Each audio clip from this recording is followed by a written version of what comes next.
the aftermath of the American War of Independence, the new United States found itself with a problem. Formed of the original 13 colonies, it was very much a maritime nation. All of its big cities were ports, most of its economy relied on trade, and given the vast distances for internal travel and the fact that steam trains were decades in the future, even internal movement of goods was best managed using coastal shipping. But, as a newly independent nation, it was shut out of the trade and shipbuilding network that it had been a part of when it had been under British rule. This caused a massive economic crash and forced the coastal cities to seek trade further afield, or else whither. The problem with this was pirates, especially the Barbary corsairs, who saw richly laden merchant ships without any naval protection as essentially free loot. The lack of any naval protection was due to a number of factors. For rather obvious reasons, the Royal Navy wasn't all that interested in helping out anymore, and at home a strong political element had pushed to get rid of a professional navy, arguing that everything militarily could be done using militias and small gunboats. The economic dip and the resultant lack of cash flow provided the perfect excuse, and thus in the latter half of the 1780s, there were no US warships available to guard US trade. In the early 1790s, the resumption of war in Europe meant that seizures of US merchant ships began to escalate as corsairs spread their influence and the various warring powers began to exert belligerent rights.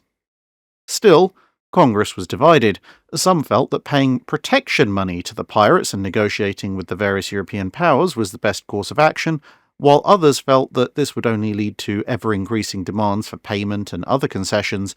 and all of this wealth would then just leave the country,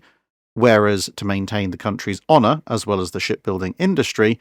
it would be better served to divert all that money into building a navy to guard the merchant ships. The latter faction just about managed to win the vote in 1794, and an act was passed to build 6 frigates, 4 with 44 guns and 2 with 36 guns,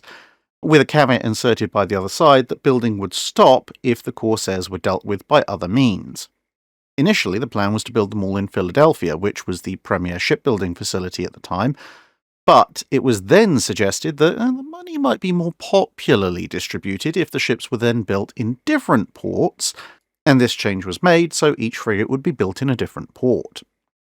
A temporary peace with the corsairs in 1796 brought work to a halt, but it was soon decided to complete the 3 ships that were closest to launch in any case, these ships being the United States, the Constitution, and the Constellation. Despite all these various delays, as well as various cost overruns, the 3 ships would be launched in 1797, and then the escalation of tensions with France, which resulted in the Quasi-War the following year, would see funds secured to complete the other 3, the Chesapeake, Congress, and President.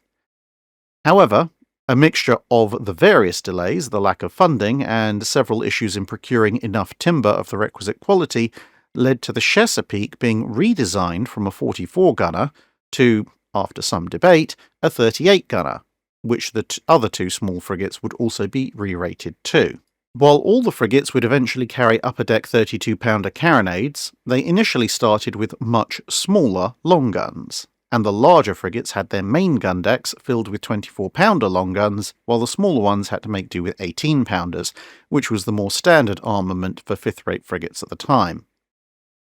A combination of the use of live and white oak for the main structure of the ships in terms of their framing and planking, plus a fairly advanced internal design, meant that the vessels were strongly built and fast for the time, at least as long as they were trimmed correctly. One of the problems with building the ships in separate yards across the US East Coast was that each shipyard did things a little differently, and thus the rig and ballast setup that worked on, for example, the Constitution,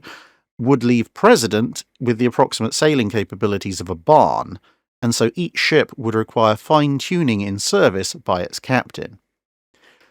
Due to the practices of the time, which rated a ship's armament by the number of gun ports that a ship possessed, the extensive upper-deck armament meant that all 6 frigates had substantially greater short-range broadsides than their simple rating number would suggest. Now, carrying more guns than was rated wasn't exactly unusual at the time, But the sheer number of upper deck guns was uncommon. The precise armament of the ships would vary throughout their careers, as the guns would be removed entirely when the ship came into port for refit, and even in more transient visits, the various captains would often fine-tune the number and types of guns that they carried. Although seeing action alongside smaller US Navy ships in the Quasi-War, the ship's main claim to fame would come from their participation in the two Barbary Wars against the Corsairs and in the War of 1812, where, as the largest ships in the US Navy, they fought some of the most spectacular actions of the conflict with the Royal Navy. Two of the ships, the larger President and the smaller Chesapeake, would be captured during the War of 1812, but new construction and the capture of HMS Macedonian by the USS United States kept the US fleet numbers up overall. As time went on, the remaining frigates were kept in service or placed in reserve for around about another half-century or so. Congress was the first to go, broken up somewhat early in 1834, followed by the Constellation in 1853. But the two remaining big frigates were still around, albeit on second-line duties, at the time of the American Civil War.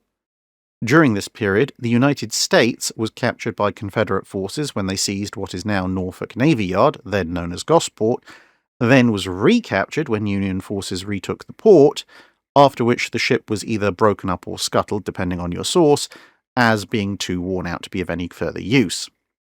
Constitution would see out the conflict as a training vessel, and despite various narrow scrapes with being broken up herself over the years, she managed to survive long enough to become appreciated as a historic vessel, and was subsequently preserved as a museum ship in the 20th century.